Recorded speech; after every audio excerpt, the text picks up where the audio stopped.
Halo teman-teman, ketemu lagi saya Andrew Raditya.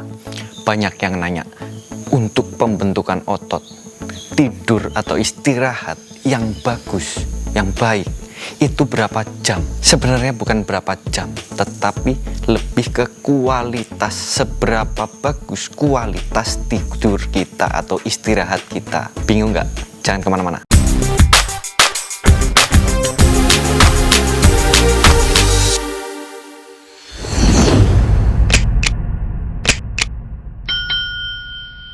Yang saya maksud dengan kualitas istirahat atau kualitas tidur itu adalah fase deep sleep. Apa itu deep sleep? Tidur nyenyak. Itu yang penting. Jadi misalkan kalian tidur selama 8 jam. Misalkan 8 jam. Ini tidak selalu memasuki fase deep sleep sepanjang tidur ini 8 jam ini. Tidak. Karena deep sleep ini memiliki siklus. Yang siklusnya itu naik turun. Nah, kita kadang gampang bangun itu saat kita berada di siklus deep sleep ini pada posisi atas atau dikenal dengan istilah REM. Bukan REM yang itu. REM ini rapid eye movement. Jadi kalau tidurnya itu kedip-kedip atau kita mikirnya macam-macam kemana-mana, pikirannya kemana-mana. Nah ini nggak nyenyak, bahkan nggak bisa tidur. Dalam siklus deep sleep ini terdapat 5 bagian atau 5 fase. Dari mulai bangun, REM atau rapid eye movement itu tadi, dan non-REM, stage 1, tingkat 1, tingkat 2, dan tingkat 3. Nah tingkat 3 inilah yang dimaksud dengan deep sleep. Tidur nyenyak, tidur pulas. Itulah yang kalian butuhkan untuk pembentukan otot. Kenapa bisa begitu? Deep sleep ditandai dengan detak jantung dan pernapasan mencapai pada kondisi paling lambat. Dan otot-otot tubuh dalam keadaan rileks. Gelombang otak juga menjadi semakin lambat dan mencapai kondisi paling lambat. Tidur dalam tahap deep sleep akan sulit untuk dibangunkan, bahkan dengan suara keras. Umumnya seperti itu. Paling simple, ya tidur nggak bangun, bukan terus nggak bangun-bangun ya bukan, itu koit namanya, pingsan itu enggak.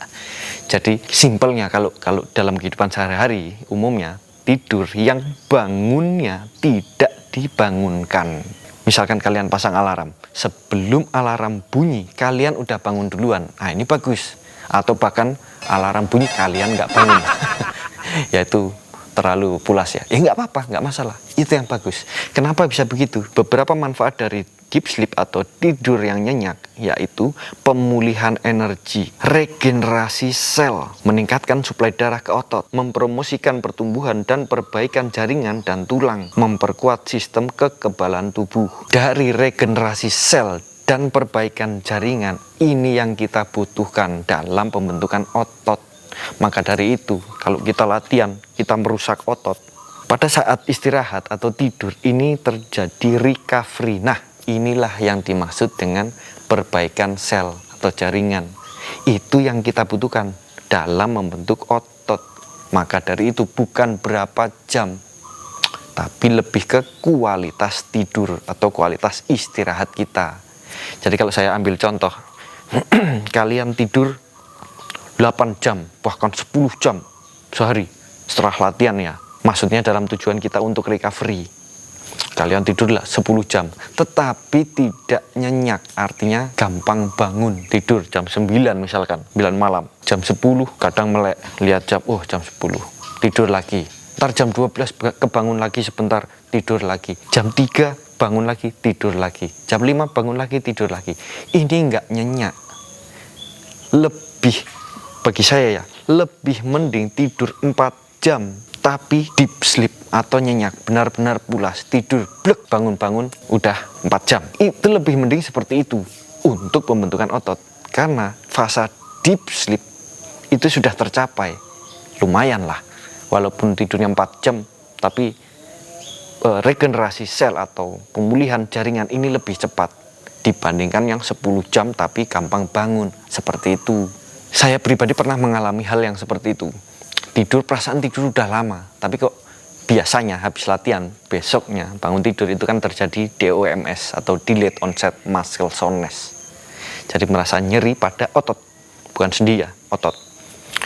Habis push up misalkan, besoknya kok tricep sakit atau dada sakit. Nah, saya pernah tidurnya lama, tapi kok nggak sakit? Karena pada latihan ini udah maksimal. Ya karena saya tidurnya kurang nyenyak. Dan pernah saya mengalami, ini pengalaman saya, tidur hanya sebentar, sekitar 3 jam. Kebangun lagi. Tetapi DOMS ini terjadi. Nah ini, disinilah saya berani bilang bahwa yang paling penting bukan lamanya atau durasi kita tidur, tetapi kualitas istirahat. Seperti itu. Nah sekarang, apa yang bisa kita lakukan dalam usaha untuk meningkatkan kualitas tidur kita, atau supaya kita lebih mudah memasuki fase deep sleep ini, atau tidur lebih nyenyak? Yang pertama, meditasi. Bukan yang dimaksud meditasi, bukan lalu yang seperti orang meditasi pada umumnya, bukan seperti itu.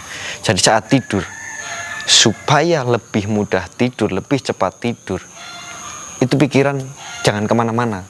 Jangan lalu mau tidur tapi kita lagi mikirin utang, lagi mikirin ceweknya. Aduh, kosongkan pikiran. Caranya bagaimana triknya? Dengan memikirkan pernafasan kita. Itu dibayangkan. Dengan seperti itu kita akan lebih cepat tidur. Itu yang pertama. Yang kedua, olahraga. Kenapa olahraga? Jadi kalau kita capek, habis latihan beban misalkan maksimal, kalau kita capek, tidur ini lebih gampang. Seperti itu. Yang ketiga, jangan ngopi setelah jam 7 malam. Jangan ngopi. Nah ini membantu sekali ini. Kalau udah ngopi biar sedikit itu kadang mata melek terus. Aduh ini susah. Itu yang ketiga. Yang keempat, suasana yang gelap. Itu lebih mudah kita untuk tidur. Jadi kalau kita tidur malam, lampu dimatikan. Beda sama kita siang tidur di bawah matahari. Ya susah tidurnya karena terang itu tadi. Yang kelima, suhu ruangan. Jadi kita punya body set temperatur masing-masing orang berbeda-beda. Jadi ada yang suhu ruangan ini kan 25 derajat Celcius ya. Ada yang 25 derajat ini kedinginan. Ada yang 25 derajat Celcius ini kepanasan. Nah yang dimaksud suhu yang dingin ini paling tidak kita tidak berkeringat. Walaupun jangan yang kedinginan juga, enggak. Kadang saya 26 derajat itu udah lumayan, udah enak lah buat saya. Tidur udah nyenyak. Beda sama yang kita kepanasan itu susah tidur. Udah kayak cacing ya. Begitu. Jadi udara atau suhu ruangan yang dingin. Bukan kedinginan, ingat. Beda.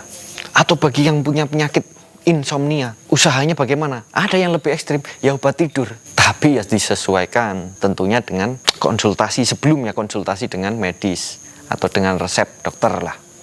Ya itulah. Lalu yang biasa tidur malam, ya saya juga sebenarnya. Yang biasa tidur malam, kadang bangunnya ini tidak menentu. Jadi kita ini punya yang namanya jam biologis. Jadi kalau kita biasa bangun jam 5, misalkan tidur jam 10, bangun jam 5, itu sudah terbentuk.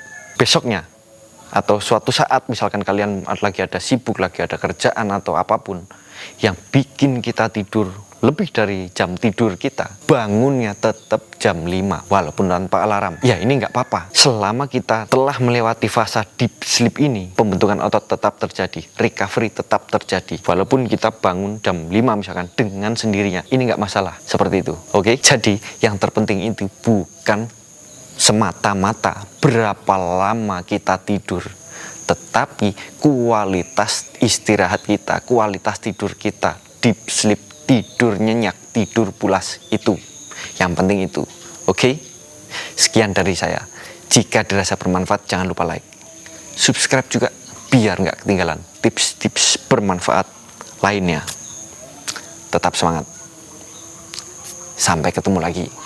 Buat kalian yang belum gabung, ayo gabung. WBI, Workout Bareng IDN. Kalau kalian memiliki pertanyaan-pertanyaan seputar kebugaran, fitness, latihan, entah itu latihan rumahan, latihan di gym, atau latihan tanpa alat, bodyweight exercise, kalian bisa bertanya melalui grup itu. Tapi pertanyaannya juga jangan asal. Ada yang posting, "Bang, kasih saran dong." Lah, tujuanmu apa? Ya udah, biasanya saya balas aja saran. Kan minta saran, yaitu saran. Jadi kalau mau tanya juga yang ini dikit lah, berbobot dikit lah. "Bang, saya sudah melakukan A, B, C, D, tapi kok kayaknya masih kurang ya. Ada tips lain nggak?" Nah, seperti itu. "Bang, saya sudah melakukan jadwal latihan seperti ini. Adakah yang lebih efektif nggak? Nah, seperti itu. Bang, perasaan kok saya push up tiap hari nggak ada perubahan atau pertumbuhannya itu perkembangannya kurang. Saya harus bagaimana? Apakah perlu dirubah? Nah, seperti itu. Oke, buat yang belum gabung, gabung. WBI, Workout bareng IDN.